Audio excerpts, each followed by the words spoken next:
Hello दोस्तों।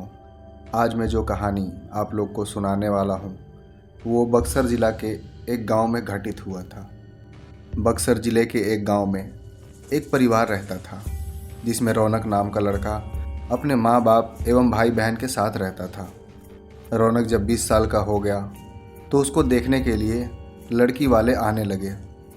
कुछ दिन बीत गए, तभी रौनक को एक लड़की की फ़ोटो अच्छी लगी। उसने अपनी माँ को बोला, माँ, मैं इसी से शादी करूँगा।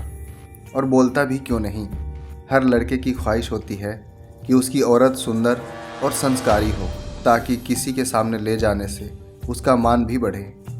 उसकी माँ ने कहा, ठीक है बेटा, तुम्हारी शादी मैं इसी से करवाऊंगी।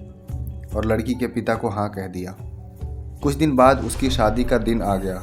वो बहुत खुश था क्योंकि हल्दी, मेहंदी और संगीत से घर में खुशी छाई हुई थी। सारे मेहमान से उसका घर भर गया था। वो मन ही मन सोच रहा था कि मैं अपनी पत्नी को बाहर घुमाने ले जाऊंगा और दोस्तों के साथ खूब बातें भी करूंगा कि देखो, मेरी औरत लाखों में एक है। और उस दिन का इंतज़ार भी खत्म हो गया क्योंकि उस दिन उसकी शादी जो होने जा रही थी। गांव वाले भी धूमधाम से बारात लेकर लड़की के घर पहुंचे और दोनों की शादी हो गई। जब सुबह विदाई हुई तो उस समय लड़की को डोली में अकेले ससुराल लाया जाता है।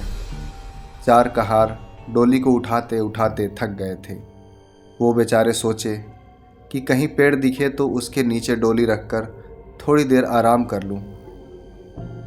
कुछ देर चलने के बाद उन्हें एक पेड़ दिख गया और वो डोली उसके नीचे रखकर पानी पीने लगे और बोले, बहू, अगर आपको भी प्यास लगी हो तो पानी पी लो। बहू ने कुछ नहीं कहा। वो चारों थोड़ी देर के लिए सो गए।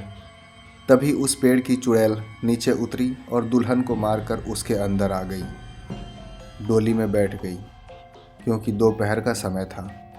थोड़ी देर बाद वो अपने ससुराल आ गई। लोग चार होने के बाद जब रात हुई तो रौनक अपने कमरे में गया।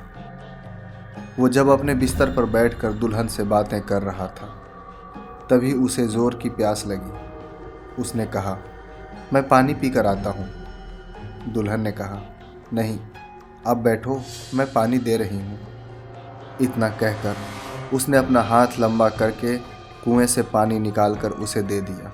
इतना देखते ही रौनक ज़मीन पर भद्द से गिर गया और बेहोश हो गया। थोड़ी देर बाद जब उसे होश आया तो उसने अपने सामने घूंघट में छुपी चुड़ैल को देख लिया और भागने की कोशिश करने लगा। तभी उस चुड़ैल ने कहा, अब भागो मत, मैं आपको मारूंगी नहीं। हेलो दोस्तों, आज मैं आप लोगों को जो कहानी सुना हेलो दोस्तों आज मैं आपको जो कहानी सुनाने जा रहा हूँ वो एक गांव